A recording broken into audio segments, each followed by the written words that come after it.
Hello everyone, అందరూ బాగున్నారండి? నేను మీ రమ్యాని. మీరు ఎప్పుడైనా ట్రై చేశారండి ఆయిల్లెస్ చట్నీ? ఒక్కసారి ట్రై చేసి చూడండి. ఏమక్క జోక్గా ఉందా? ఆయిల్లెస్ చట్నీ ఎవరైనా చేస్తారు. ఆయిల్లెస్ చట్నీ నేను చేస్తా కదా, నా పద్ధతిలో, నేను నా స్టైల్లో ఎలా ఉంటుందో చూసేస్తారా? ఆయిల్ సేవ్ అవుతుంది, హెల్త్ మంచిది. ఓకేనా? మన ఆరోగ్యం మన చేతుల్లోనే అన్నట్టు, మనం ఆయిల్ ఎంత తగ్గిస్తే మన ఆరోగ్యం అంత మంచిది. ఆ ప్రాసెస్లోనే నేను అసలు చట్నీకి పూర్తిగా అవాయిడ్ చేసేసానండి ఆయిల్. నేను ఈ ప్రాసెస్ 3 years నుంచి చేస్తున్నాను. 3 years నుంచి చట్నీలో ఆయిలే వేయను. ఆయిల్ లేకుండానే మేము తింటాము, కానీ చాలా బాగుంటుంది. ఇలా తిన్నప్పుడు ఇంక మనకి ఇది ఇలాగే అలవాటు అయిపోతుంది. ఏమక్క లాస్ట్లో పోపేవా? వేయను కదండి. చూస్తారా నేను ఎలా చేస్తాను, ఏంటి ప్రాసెస్? కావాల్సిన ఇంగ్రీడియంట్స్: పల్లీలు, కోకోనట్, మిర్చి, కరివేపాకు, జింజర్, గార్లిక్, చింతపండు. ఓకేనా అండి? స్టవ్ ఆన్ చేసుకొని కడాయి పెట్టి కొంచెం హీట్ అవగానే ముందు ఫస్ట్ పచ్చిమిర్చి ఫ్రై చేసుకోవాలండి. పచ్చిమిర్చి ఒక 2-3 మినిట్స్ ఫ్రై చేసుకున్నాక పల్లీలు వేసుకొని ఫ్రై చేయాలి. ఇవి రెండు కొంచెం దూరగా వేగాలండి. అప్పుడే మనకి టేస్ట్ అనేది చాలా బాగుంటుంది. నేను అన్నీ ఒకేసారి వేసి ఫ్రై చేయట్లేదండి, ఎందుకంటే మాడిపోతుంది, కొంచెం పచ్చిగా ఉంటుంది. సో అందుకని చెప్పి 1 or 2 minutes గ్యాప్ ఇస్తూ అన్నీ వేసి కుక్ చేస్తున్నాను. ఇప్పుడు మళ్ళీ కొబ్బరి, చింతపండు, అల్లం, వెల్లుల్లి, కరివేపాకు ఇవన్నీ వేసుకొని దోరగా వేయించుకోవాలండి. మధ్య మధ్యలో తిప్పుతా ఉండాలండి. కరివేపాకు హెల్త్కి మంచిది, కొబ్బరి మంచిది, అల్లము డైజెస్టివ్కి మంచిది, జింజరు మంచిదే, గార్లిక్ మంచిదండి. సో అలా అన్నీ మంచియే. కానీ ఈ ప్రాసెస్లో మిర్చి 6 or 7 వరకు పడతాయి, బట్ నేను 3 pieces వేసాను మిర్చి. ఇక్కడ మిర్చి చాలా ఘాటు ఉంటుందండి. సో స్పైసీ మేము తినలేము, బాబు ఉన్నాడు కాబట్టి అస్సలు తినడు, అందుకని నేను 3 మిర్చీసే వేసాను. మీ స్పైసీకి తగ్గట్టుగా మీకు ఎన్ని కావాలో అన్ని వేసుకోండి మిర్చి. సో ఈ ప్రాసెస్ అంతా లో ఫ్లేమ్లో పెట్టుకొని చేయాలండి, లేదంటే హై ఫ్లేమ్లో పెడితే మాడిపోతుంది, టేస్ట్ బాగోదు.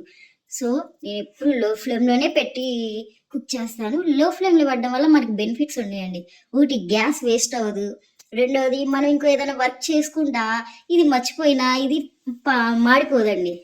మాడిపోదు, జస్ట్ లో ఫ్లేమ్లో కుక్ అవుతా ఉంటుంది. మనకు బెనిఫిట్స్ ఉండే కదండి. సో నేను రైస్ కానీ కర్రీస్ కానీ ఏదన్నా కానీ లో ఫ్లేమ్లోనే పెడతా. టైం అయితే అయ్యింది, మహా అయితే 10 నిమిషాల ముందే ప్రిపేర్ చేస్తా, కానీ హడావుడిగా కుక్ చేయరు. నేను లో ఫ్లేమ్లో పెట్టేసి నేను ఇంకో వర్క్ చేసుకుంటా ఏదన్నా కానీ. సో చూడండి, ఈ పల్లీలు స్ట్రక్చరు మారిపోయింది, అండ్ మిర్చి, కొబ్బరి ఇవన్నీ దూరగా వేగిపోయినాయి, కరివేపాకు కూడా బాగా ఫ్రై అయిపోయింది.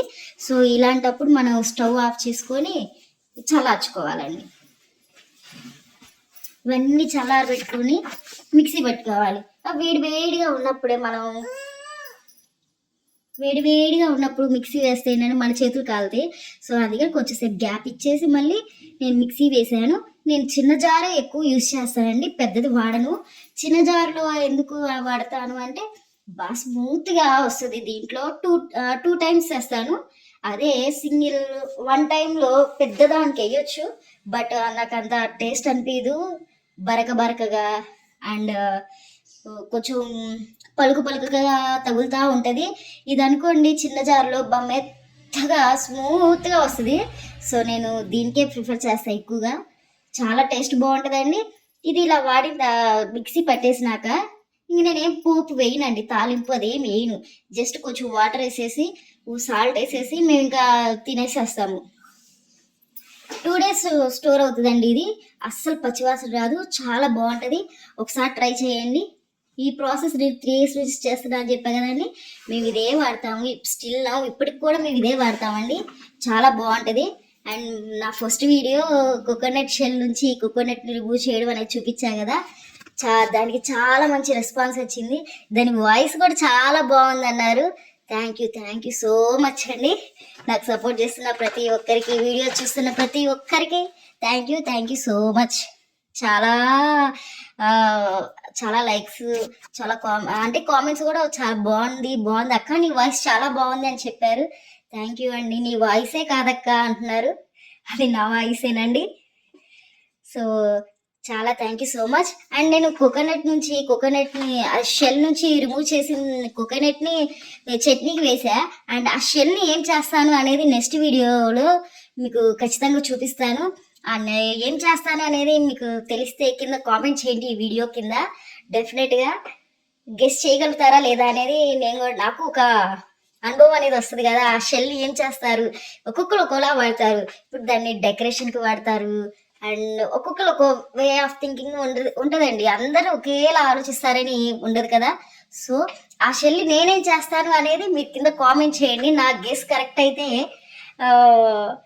కరెక్ట్ అవుతుందా లేదా అనేది నేను చూస్తాను. ఇలా వచ్చేసింది కదండి చట్నీ, సూపర్ ఉంటుంది. ఇంత డైరెక్ట్ మేము తినేస్తామండి. మా వారికి చాలా ఇష్టం నేను చేసే ఈ చట్నీ అంటే. చాలా బాగుంటుంది, ట్రై చేయండి, must and should. Thank you so much. Please subscribe my channel Hemanshu little one. Bye bye. Say bye, say bye. So మా బాబు ఇప్పుడే నిద్ర లేచాడు. ఏమిటా అని విచిత్రంగా వింతగా చూస్తున్నాడు. ఈ వీడియో నేను వాయిస్ ఇచ్చుకుంటున్నాను.